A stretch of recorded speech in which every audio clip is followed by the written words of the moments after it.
Dalam hal ini Abdul Said menyinggung mendiskursifikasinya atau mewacanakannya di dalam perdebatan masalah mutasyabihat wal muhkam. Kenapa? Karena ulama dulu mengatakan bahwa ada ayat-ayat yang muhkam yang bisa dipahami dan bisa dijadikan sebagai sebuah ajaran agama atau ortodoksi, dan ada yang mutasyabihat, hanya Tuhan saja yang tahu, seperti permulaan ayat alif lam mim, terus kemudian hamim, kemudian boha, kemudian kafa ya ain sad, kemudian atau ayat-ayat lainnya yang spesifik, yang subtil, yang tidak bisa dipahami. Nah, itu tradisi klasik begitu.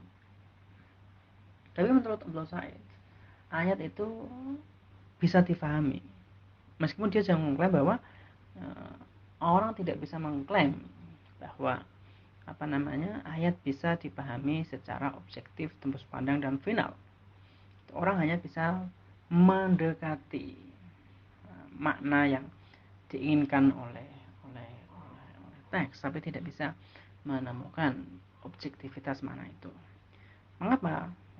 Ini karena masalah berkaitan dengan watak teks sendiri. Pertama teologis kan oleh itu saya disebut sebagai ghaibiyat atau unseen text, unseen issues of text. Ghaibiyat, kita bicara masalah Tuhan. Siapa yang bisa menangkap konsep fix dan objektif dari Tuhan? Kita tidak Tuhan. Logis kan gitu. Juga malaikat kita tidak pernah melihatnya. Kita hanya bisa memahaminya dari penjabaran-penjabaran yang kemudian kita tangkap melalui imajinasi linguistik kita. Nah, kemudian masalah histori gitu kan, sejarah. Quran kan bukan kitab sejarah. Dia menyebutkan sejarah hanya dalam aspek-aspek tertentu saja, sehingga kita tidak bisa menangkap secara konkret apa konteks historis yang diceritakan oleh Al-Quran. Sehingga meskipun demikian kita tidak bisa menemukan makna objektif dari kisah historis Al-Quran itu. Kemudian kalau masalah apalagi ya gitu, sebagai peribahasa, perumpamaan, ataupun ya dalam saat itu alaysa subuh biqarib, hanya sebagai sebuah cerita yang difokuskan kepada nilai-nilai moralnya gitu. Ya, yang ketiga adalah makna legal.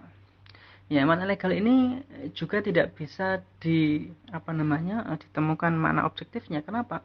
Karena pemahaman orang atas makna legal itu selalu berproses. Misalnya begini, kasusnya adalah Sayyidina Umar, khalifah kedua Nabi itu, kanjeng Nabi itu. Dalam jarahan perang, dulu tradisi kenabian, Nabi itu selalu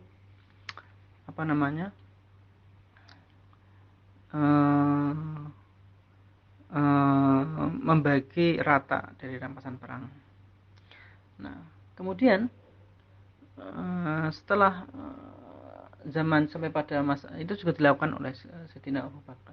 Tapi kemudian ketika masa Sayyidina Umar, dia mempunyai pernyataan bahwa saya tidak akan menyamakan orang yang masuk Islam pertama kali dengan orang masuk Islam belakangan. Saya akan membedakan. Dan kemudian dia memberikan orang yang pertama kata masuk Islam generasi awal lebih banyak daripada yang generasi akhir. Begitu juga orang-orang yang mu'alaf, ya, bermasuk Islam dulu itu mendapat bagian dari zaman kanjeng Nabi, juga zaman Sayyidina Abu Bakar. Kemudian Sayyidina Umar tidak. Nah, ini bisa terjadi karena apa? Orang mempunyai pemahaman yang gradual, yang berproses di dalam memahami ayat legal, sehingga ini pun tidak bisa disimpulkan bahwa orang tidak bisa menemukan mana objektif dari teks itu, meskipun teks itu bersifat legal, formal, praktis itu. Nah, oleh karena itu kemudian kita masuk di dalam perdebatan, sebetulnya di manakah letak makna itu. Dia mengatakan di pengarang, orang seperti Fazlur, dia Abdurrahman Sa'id ikut Fazlur Rahman, yang lebih menekankan kepada pengarang, kemudian mengabaikan pengalaman makna pembaca gitu kan, yang diinspirasikan oleh teori Gadamer dalam Truth and Method-nya, Evolution of Horizon dan lain sebagainya. Ya, kalau kita membaca misalnya bahwa Abdul Said itu mengutip teorinya Todorov tentang language and discourse, bahwa language adalah sesuatu yang fix gitu kan, yang sedangkan yang discourse, yang wacana adalah sesuatu yang dinamis. Dan dia mengatakan bahwa bahasa sifatnya statis, sedangkan wacananya dinamis. Dan kemudian Abdul Said mengkritik orang yang hanya fokus kepada bahasa dan mengabaikan diskursus. Begitu juga sebaliknya mengkritik orang yang memfokus kepada diskursus dan mengabaikan bahasa. Dia mengatakan bahwa Al-Quran harus didekati dalam konteks dua hal, yaitu diskursus dan bahasa, wacana dan bahasa. Mengapa? Melalui diskursus, melalui praktik bahasa, bahasa sendiri itu berkembang. Bahasa sendiri itu berkembang, sehingga pada akhirnya makna etiko-legal, teks itu juga berkembang. Gitu. Iya. Contohnya yang adalah misalnya kayak khilafah. Khilafah itu kan dulu difahami sebagai Khalifatul Rasul. Kemudian dipahami sebagai Amirul Mukminin. Nah, sekarang ini dipahami secara sangat politis sebagai khilafah Islamnya sebagai daulatul ilah, daulah al-ilahiyah. Kemudian ada yang mengatakan bahwa khalifah itu ya